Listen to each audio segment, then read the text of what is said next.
आथिखालनि बिटिआर सरकारनि जितु Bodoland handloom Mission Bay Bodoland handloom मिशननि दारैहाय सारा बे बिटिआर ओनसोलनि आइजोफोरखौ बोरैहाय आखाइनि खामानि फोरोंनो हायो आरो इसिंनिफ्राय बोरैहाय जोङो लांगोनायाव लाबोनानै खामानि मावनो हायो आरो बिसोरखौ बोरैहाय साखाफारा खालामनो हायो बेखौ थांखि होनानै बेखौ नोजोर बोनानै जोङो बड'लेण्ड हेन्डलुम मिशननि नामैहाय मोनसे बिथांखि बेखेवनाय जादोंमोन फोसावनाय जादोंमोन।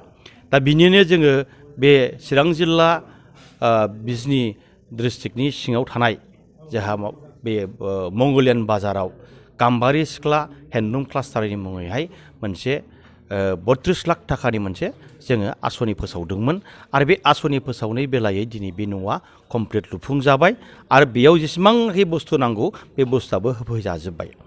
दा मिजिंथिदों आं दिनै बेखेवनायनि गेजेरजों बिथांमोनखौ आं खावलायदों जे बे गाम्बारि सिख्ला हेन्डलुम क्लास्टारनि दारैहाय बे ओनसोलाव जेसेबांफोर आइजोफोर जि दाग्रा इन्टारेस्टेड मानसिफोर दङ बिसोरखौ बेयाव लाबोनानै एखेबारे साखा फारा जि दानानै जोंगा मागा जि दानानै सारा बिटिआरनियाव मोनसे मोजां मेसेज होनांगौ होननानै आं बुंदों। बिथांमोना बेखौ थांखि लानानै दिनैहाय ज' ओंखारनानै ज' जि दानायाव आवगायबोबाय। मिजिंथिदों बिजों सारा बिटिआरआव मोनसे मोजां मेसेज जागोन। Thank you.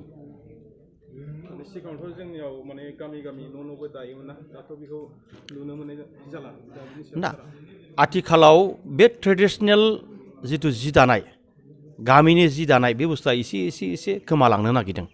बेखायनो बेखौ आरोबाव सोदांफिननो थाखाय आरोबाव बेखौ कमार्शियेल टाइपआव लांनो थाखाय बिजनेस माने बाणिज्यिक भित्तियाव लांनो थाखाय जोङो बेयाव मोनसे क्लास्टार बानायनानै ज' एखेबारे रोङिखौ रोंनाय जायफोर रोंखानाय बिसोर रोङिफोरखौ फोरोंनो मोनसे स्कप खालामनो थाखाय जोङो बेयाव ज' मोनसे जायगायावनो वार्कशप बानायनानै बेयावनो ज' दाफैनांगौ होननानै एक्सपिरियेन्स एक्सचेन्ज फरामखौ बेयावनो खालामनानै लानांगौ होननानै जोङो बे जायगाखौ बानायनानै होनाय जादों।